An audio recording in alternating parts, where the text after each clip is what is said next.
We are onto something here. We're copywriting this. Definitely that one probably was one of the harder ones to shoot, especially because we keep most of our dancers through all 3 films, so the dancers are quite like castmates, and they put all of our dancers in real nightwear. So it's really heavy, and they're dancing like crazy and sword fighting. Between takes, you would just see all of your friends from the last 6 years like take off their helmets and be like, like rushing fans in and bottles of water and stuff. So funny. They're major troopers for pulling that off. Super impressive. But yeah, it's quite chaotic. It's quite like there's a lot of room for things to go wrong. The swords are obviously fake. They're not real swords. But there's a lot of dropping of the swords and trying to like pass it to each other midair. Lots of room for disaster. There are all of these like particular like positions that anybody who has learned sword fighting basics, I guess, learns. There's 1, 2, 3, 4. Oh no, I'm totally gonna get it wrong. 1, 2, 3, 4, 5, 6, 7, 8. And so there's but you have to like look like you can really sword fight rather than just be like, you know, with like a really lightweight sword. We trained for like a month and a half beforehand, along with dancing training and recording and fittings and things like that. I don't know if there's one particular one. The thing is, it's like we're so close, we're so familial, and it really is quite like an intimate relationship that we all have. Every time we're together is really special, and we turn into kids when we're together. I would say the 4 of us and Kenny were the closest. Kenny likes to tell us that we need to do another take when we've actually got the shot, and then like have people come into it, or like have somebody say the wrong line, or like, you know, things like that. He likes to get it all on camera, which is how I know you have it.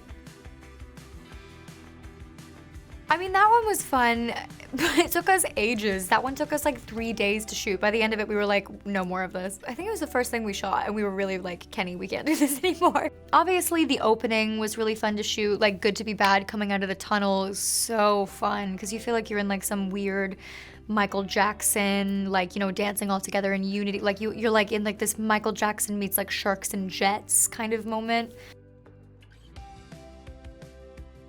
Hands down, Harry Hook. Hands down, and not just because I think he's dreamy and I'm dating him, but he's just quite like, the way that Thomas interpreted the character was kind of like Joker-esque. You know, it's quite like, he's very unpredictable and quite off-putting, and those are the best characters to play. Oh, it's the best. We never get annoyed with each other. That's the annoying thing about us. I can recognize from the outside how probably annoying we are. We're like the most stable, the most healthy, the most sappy, in love, like all over each other, connected people. And so when he's with me on set, it's just great. It's like I'm not on set and then being like, how's my boyfriend? Like, what's happening? And he's not like, because whenever we're not together, we're quite like connected, that like when we're not together, it's quite like my brain's wherever he is. I'm like here, but I'm also wherever he is, being like, oh, I hope he's doing this. I hope that this is happening for him, and I hope he's feeling this way. And you know, it's nice to be together because we just kind of have that mind meld psychic thing.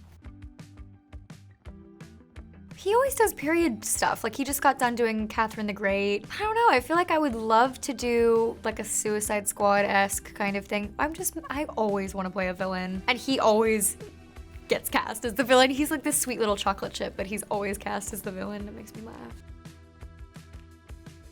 Yeah, well, I mean, I feel like a lot of them have been done recently, but I mean, I would love to play Gwen Stacy. I love to play concept-y people. I love to play, you know, very like, I mean, I love to do subdued stuff as well, but like clearly I love to play very like heightened roles.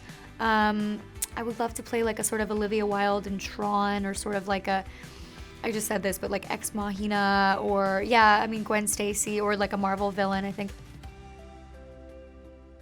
If they did Tangled, I would love to play Rapunzel, just because I think that she's quite quirky. She's got like quite a lot of like weird facety things about her. I would love to be involved in anything like that, because I love musical stuff. I love Disney, obviously, have like a really close relationship with the company, and I love action and anything heightened. Alice in Wonderland? Wouldn't that be good? I feel like that'd be really good, because you could have like really like psychedelic kind of aspects to it, and you could get the Red Queen going as a villainess, and you have quite like a lot of opportunity for like reality bend. We are onto something here. We're copywriting this.